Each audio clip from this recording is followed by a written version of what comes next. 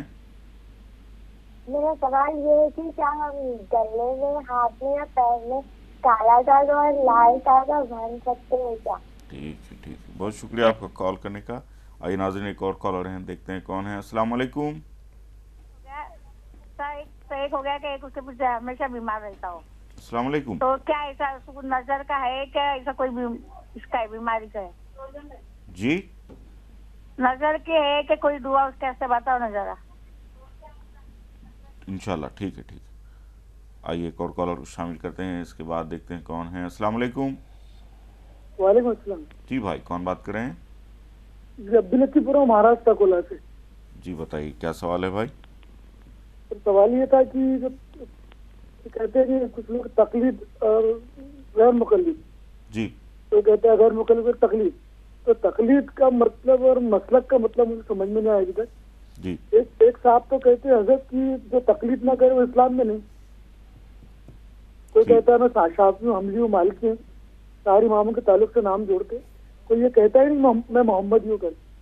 تو تقلید اور مسلک کے معنی مجھ سے سمجھ میں آئے. ٹھیک بتائیں. بہت شکریہ آپ کا کال کرنے کا. آئیے ناظرین، ایک اور کالر ہیں، اس کے بعد دیکھتے ہیں کون ہے. السلام علیکم. وعلیکم السلام. جی، کون بات کر رہے ہیں؟ کرناٹک کوپل سے. جی بتائیے، کیا سوال ہے؟ وہی ذرا بچوں کے بارے میں پوچھنے کا تھا ہمارے کو، رشتوں کے بارے میں. جی. ذرا پہلے بھی سنائے تھے ہمیں، ذرا کون سی آیت پڑھنے کے واسطے بول رہی تھی میں. جی. جب مولانا بولے تھے. جی. وہ آیت تو ہمیں کنٹینیو شروع کریں. جی. ابھی بچوں کے نہیں ہوئے، ایک بچے کا ابو ذرا آ کو دیکھیں وہ لوگ. ٹھیک ہے. ابھی 2-3 بچوں کے ہونے کے ہے، وہ اس کے بارے میں پوچھنا تھا ہمارے کو، کون سی دعا پڑھنا. ٹھیک ہے، ہم آپ کو بتائیں گے. شکریہ آپ کا کال کرنے کا. آئیے ناظرین، ایک اور کالر ہیں، اس کے بعد دیکھتے ہیں کون ہے. السلام علیکم. لا الہ الا اللہ محمد رسول اللہ صلی اللہ علیہ وسلم. السلام علیکم. وعلیکم السلام. جی، کون بات کر رہے ہیں؟ جی، عزیز بول رہا ہوں بامبے سے. جی عزیز بھائی، پروگرام استقبال ہے، بتائیے کیا سوال ہے؟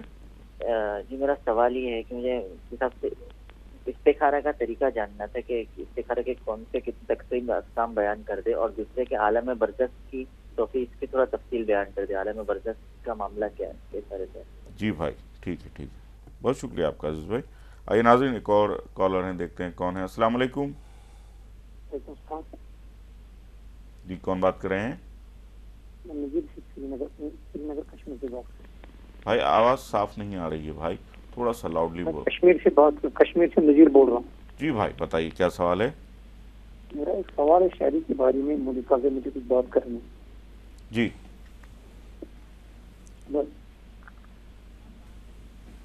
جی بھائی. ہاں سر، میں کشمیر سے بول رہا ہوں نذیر. جی. میرا ایک عرض ہے کہ جب یہ چھوٹی عمر میں کشمیر میں یا ہندوستان میں، پورے ہندوستان میں شادیاں کر رہے ہیں، ان بچوں کو شادی کے بارے میں کوئی معلومات نہیں ہوتی ہے، لیکن شادی میں کرنا ہے، شادی کیسے ہوتا ہے، مذہب کے بارے میں پورے میں نے سنا ہے کہ بچے کو دائی کو یاد نہیں ہے، مذہب کے پورے بارے میں معلومات نہیں ہے، اس کی شادی صحیح ہے کہ غلط ہے، اس کے بارے میں مجھے مولوی سے کافی تھوڑا سا پوچھنا ہے. بھائی واضح طور پر مفتی صاحب نہیں، کوئی بات نہیں، آپ کی آواز سمجھ میں نہیں آ رہی ہے. میں تو سمجھ نہیں سکا. آپ واضح طور پر سوال کریں تاکہ آپ کے سوال کا جواب دیا جا سکے. ہلو، لگتا ہے کال ڈراپ ہو گئی ہے. ہلو، السلام علیکم. اگلے کالر کی طرف آ رہے ہیں. السلام علیکم بھائی. وعلیکم السلام. جی، کون بات کر رہے ہیں؟ جموں کشمیر سے حبیب خواجہ صلاحی بات کر رہا ہوں. جی بھائی، بتائیں، سوال بتائیں.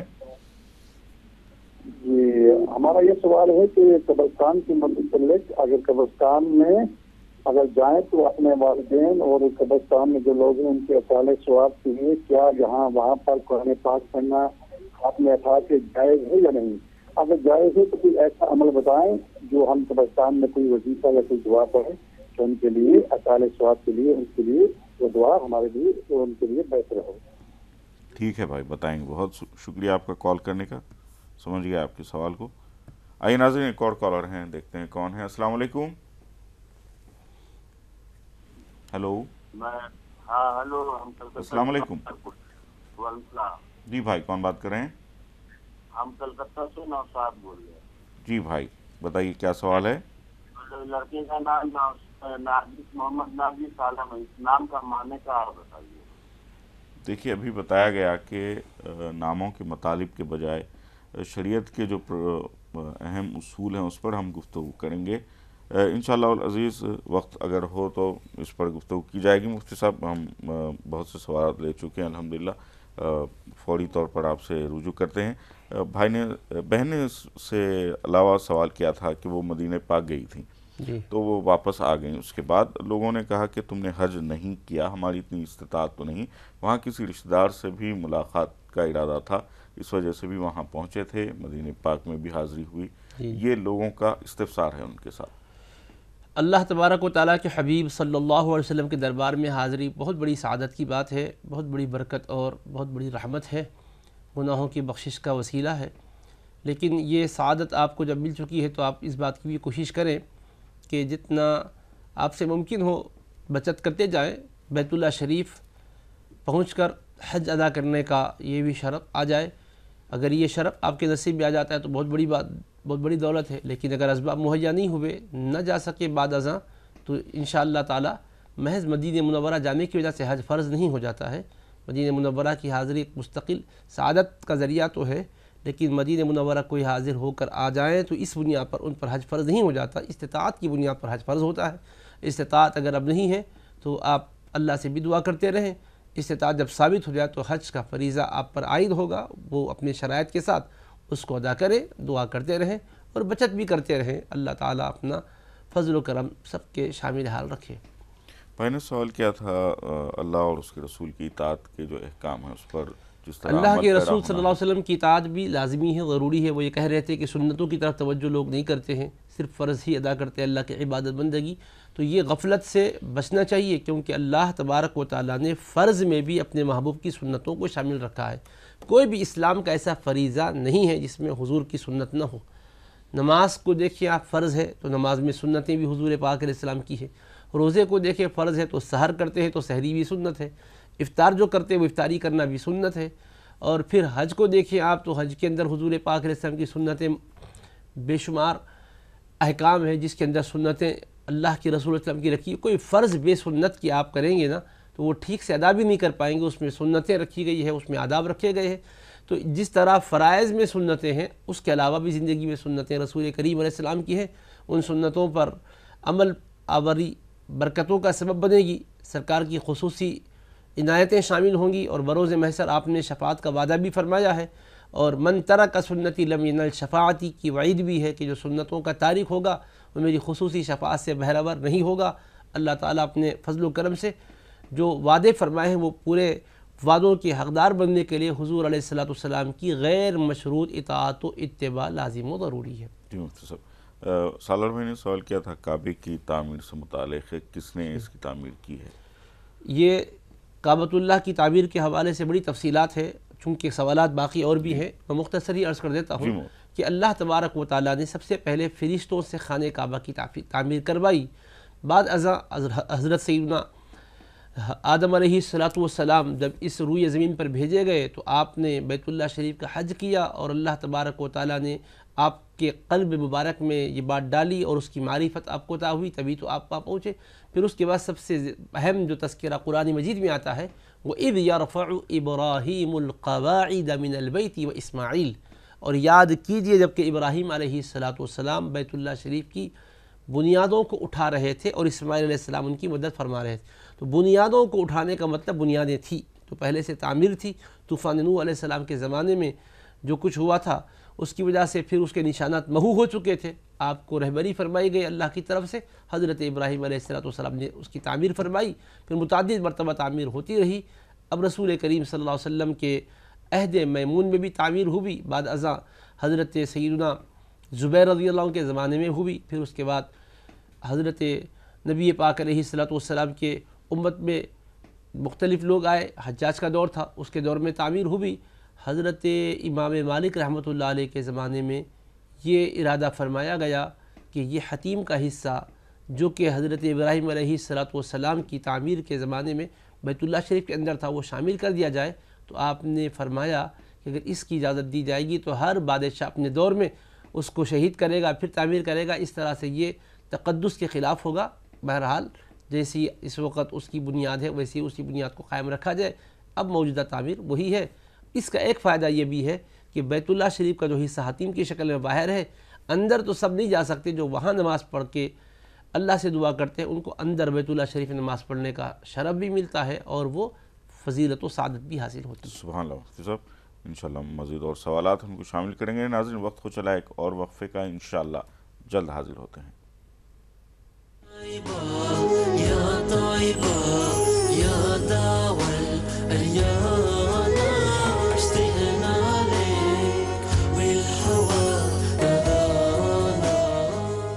آپ دیکھ رہے ہیں پروگرام شریعت کے آئینے میں۔ مفتی صاحب گفتگو کر رہے تھے حج سے متعلق، جو صاحب استطاعت ہے اس پر گفتگو کر رہے تھے۔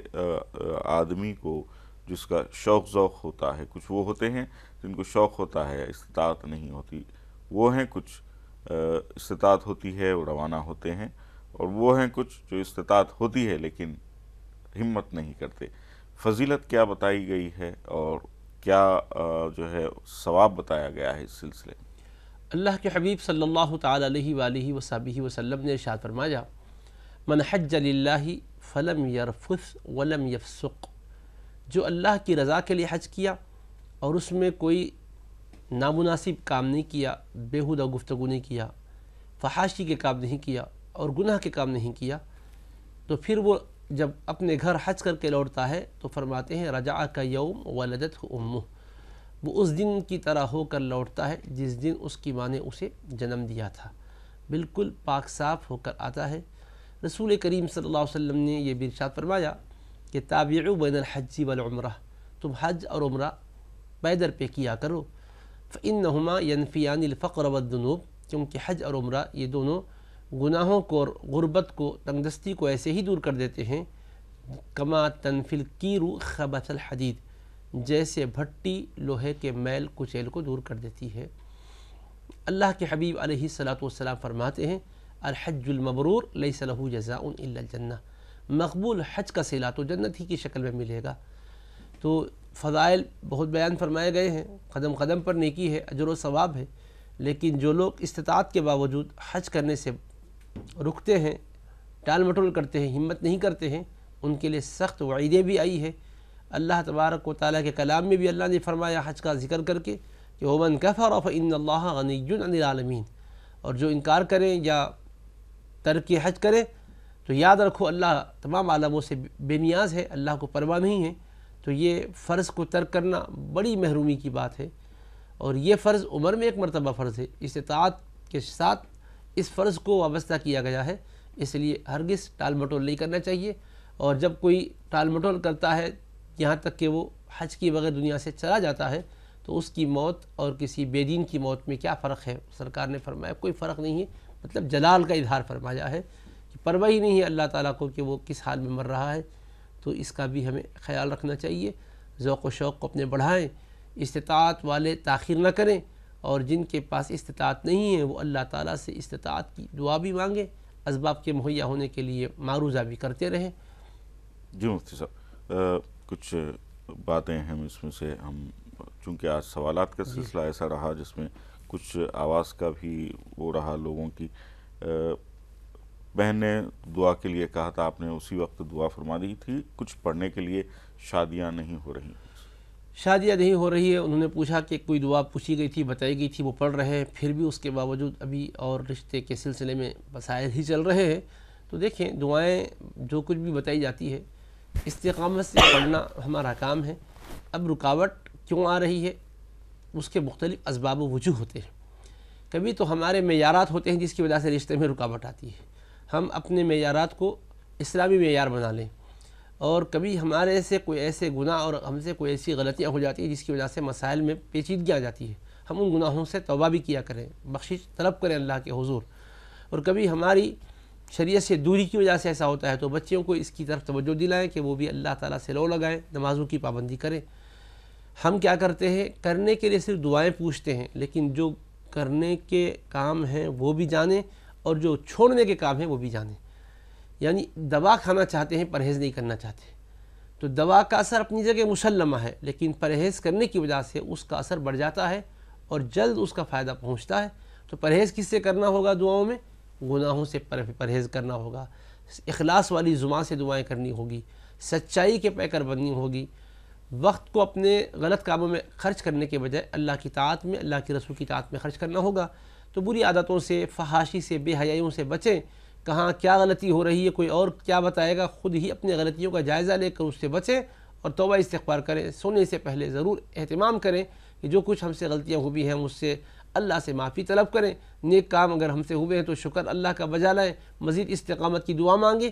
تو دعاؤں کے ساتھ ساتھ یہ بھی ضرور اہتمام کریں.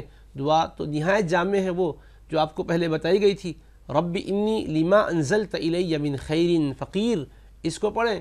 اور ایک آیت شریفہ بھی ہے، ومن کل شیء خلقنا زوجین. انشاءاللہ تعالیٰ ان کے پڑھنے کی برکت سے اور جن نصیحتوں کو آپ کے سامنے رکھا گیا ان پر عمل کی برکت سے اللہ اچھے راستے مہیا کرے گا اور ان کے لیے اچھے اور مناسب رشتے آئیں گے. رشتوں کے سلسلے میں کوئی اچھا پیام آئے تو دیگر دنیا کے کسی اور کام کی وجہ سے یا دنیا کے کوئی اور معیار کے اوپر نہ اترنے کی وجہ سے آپ مؤخر نہ کریں، اس لیے کہ رشتوں کو ٹال دینا، اچھے رشتے آنے کے بعد پھر مسائل کو مول لینا ہے، اس کا بھی خیال کرنا ہوگا آپ کو. جی مفتی صاحب بہت بہت شکریہ. مفتی صاحب جوابات عنایت فرمایا آپ نے اور آج تشریف لانے کے لیے بہت مشکور ہیں ہم آپ کے. ناظرین ہم آپ کو بتا دیں انشاءاللہ العزیز پیر کے روز سے فضائل حج پروگرام کا آغاز ہوگا ٹھیک 11 بجے شب. آپ پروگرام دیکھنا نہ بھولیں. وہ حضرات جو حج کے لیے روانہ ہو رہے ہیں ان کے لیے یہ خوشخبری ہے، وہ بہت سے جو مسائل ہیں حج میں پیدا ہوتے ہیں اس پر گفتگو کرتے ہیں. حج کے فضائل سے متعلق مفتیان کرام یہاں پر تفصیلی طور پر گفتگو کریں گے. دیکھنا نہ بھولیں فضائل حج پروگرام پیر سے جمعہ رات 11 بجے. اپنے میزبان سید کاظم شرفی اور شریعت کے آئین میں کی پوری ٹیم کو اجازت دیجیے. اللہ حافظ. السلام علیکم.